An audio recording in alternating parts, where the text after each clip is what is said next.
Do you remember the millionaire's success cycle? Do you know about that? Okay. Attraction, retention, optimization. Attracting the clients, retain the clients, keep the clients, and optimize the process. Oh, optimize the process. And then after that, systemization, and after that, delegation. I see. Meaning, you don't delegate squat until you master the first three. I see. You don't systemize squat until you master the first three. So Alice gave me a similar advice. So she said you need to standardize your package. But my thing is I service entrepreneurs and I provide entrepreneur tailored videography service, which means it's very customized towards their lifestyle, what they like. So that's what I had in mind. But what Alice told me is you can't do that. That's not going to scale. You have to standardize. So you read the cash flow quadrant, right? From Rich Dad Poor Dad? Yeah. The employees, self-employed, business owner, investor, right? Yeah. So right now you'll be self-employed, just like me. Yeah. But until you're super successful and making tons and tons of money and you have a team behind you, then you can move to business owner.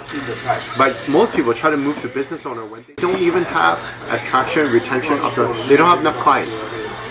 Okay? So, and they don't know how to attract enough clients. Attraction, they try to expand without attracting clients. That you cannot build a team if you don't have clients. Okay? Retention, your clients are not staying with you, so you get no referral business, you're done, right? So you'll be spending more money on getting new clients, right? It's always more expensive to spend money on new clients as opposed to old clients. Optimization. You didn't optimize your process. You just really wally it, whatever. No systems in place.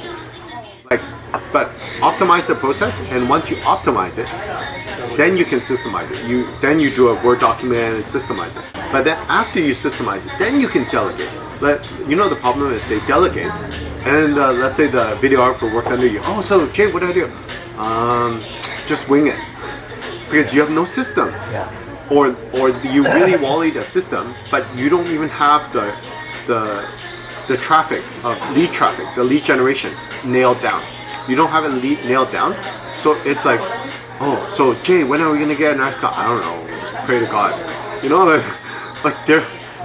Then they lose faith in you as a leader, and you don't give them a system. They don't want to join your team. They'll join some other team that has the systems in place.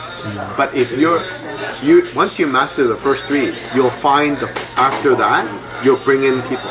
The people won't want to work with you. Damn, Jay, you got 50 clients you gotta work on. Oh man, just give me one or how? But they're like, Jay, how many clients you want? 5? Oh, they're like, and then so lead generation, so attraction, retention, keeping the clients, and optimizing the process and optimizing your process flow, your workflow. And then after that, then you can systemize it. And then this has got to be for every area of your business, meaning sales, closing, lead gen, marketing, HR, all that stuff. And then so I'm still working on attraction, retention, optimization. And I've done a little bit of systems for some stuff, like buyer consultation, seller consultation, but I haven't systemized a lot of stuff. A lot of it's kind of flexible. When should we call our client back? Play it by ear kind of thing. And then, and it's sometimes so that's not so important to systemize when you only have 5, 10, 15 clients. When you have hundreds of clients, that's when you need a system, right? So, but most people try to build a team and try to expand and try to be the business owner when they haven't even established the self-employed, or they're not making enough money, and then they're already trying to build a business, right? Okay. So I have to figure that out. So I have a team right now, but I have some business, but I'm kind of asking them to find business, right? And ideally, they said, Gary, you bring in the leads, a lot of leads, and then we'll work on them. And I'm bringing them much more, but not as much, not in a way that you can give them a 6-figure salary, right?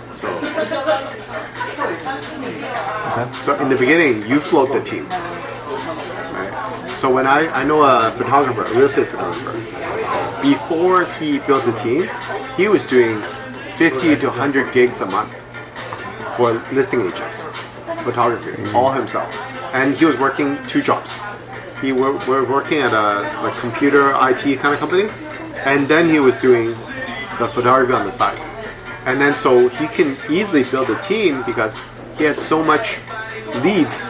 He could get his train a photographer that, hey, do this on the side and I'll split, I'll only take a cut of the photography from you. Right? So like, let's say you have so many gigs going on and you pass a gig to your videographer that's, I don't know, $1,000, you're like, I'll just take 10% or 20% or whatever. And then they'll be like, yeah, for sure. And if you have enough of them, then you can build a, like that. First of all, that first team member is a contractor / freelancer, right? And then you train them, of course, and then. But if you're not making enough money, then you don't want to give it to them, right? So it only works when you're making like tons of money and too many leads. I'm too busy, yeah.